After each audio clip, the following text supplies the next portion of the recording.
દોસ્તો એક બહુ સરસ મજાની વાત, સોનું અને લોખંડ બંને ધાતુ એમ કહેવાય કે એક વખત એક પ્રક્રિયામાં હતા અને એમાંથી સોનામાંથી કંઈક ઘડતર થતું હતું અને લોખંડમાંથી પણ કંઈક એવું ઓજાર ખેતીલાયક બનતું હતું. તો લોખંડ ઉપર જ્યારે હથોડાનો ઘા વાગે ત્યારે ખૂબ અવાજ આવતો અને સોના ઉપર હથોડાનો ઘા વાગે તો બિલકુલ નજીવો અવાજ આવે, બિલકુલ થોડો જ અવાજ આવે. આ જોઈ અને સોનાએ લોખંડને પૂછ્યું કે મારી ઉપર જ્યારે હથોડાનો ઘા વાગે છે ત્યારે અવાજ એકદમ ઓછો આવે છે, જ્યારે તારી ઉપર હથોડાનો ઘા વાગે છે તો ખૂબ જ અવાજ આવે છે. આની પાછળનું કારણ શું?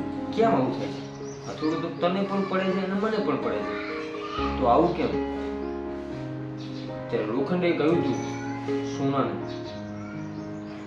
કે સોના, તારે અને લોખંડને કોઈ સંબંધ નથી, એટલે એ તને ઘા મારે ને તો એ તને નહીં લાગે, તને ઓછો લાગશે, પરંતુ હથોડું તો મારામાંથી જ બનેલું છે, મારા જ ભાગનું એક અંગ છે. હથોડું લોખંડમાંથી જ બનેલું છે અને એ હથોડું મારી પર પડે છે એટલે ઘા વધારે લાગે છે, કારણ કે મારામાંથી બનેલું છે, મારું અંશ છે, એટલા માટે મને ઘા વધારે લાગે છે, એવું લોખંડે સોનાને કહ્યું.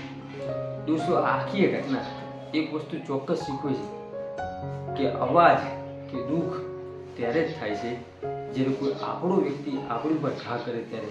અધરવાઇઝ કોઈ અન્ય વ્યક્તિ, કોઈ અજાણ્યો વ્યક્તિ, કોઈ ત્રાહિત વ્યક્તિ આપણને કંઈ બોલી જાય, આપણને કંઈ કહી જાય તો આપણને એનું દુઃખ નથી હોતું, પરંતુ જ્યારે કોઈ પોતાનો વ્યક્તિ, કોઈ આપણો ખાસ અંગત વ્યક્તિ, કોઈ આપણું જાણીતો વ્યક્તિ જ્યારે આપણને કંઈ કહી જાય એનું દુઃખ ખૂબ થાય છે.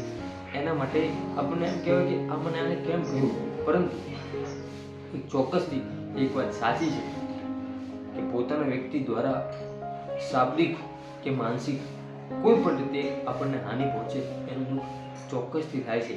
માટે આપણે ખાસ એ વાતનું ધ્યાન રાખવું કે આપણી આસપાસ આપણા પોતાના કે અન્ય લોકો આપણાથી શારીરિક કે માનસિક રીતે એને હાનિ ન પહોંચે.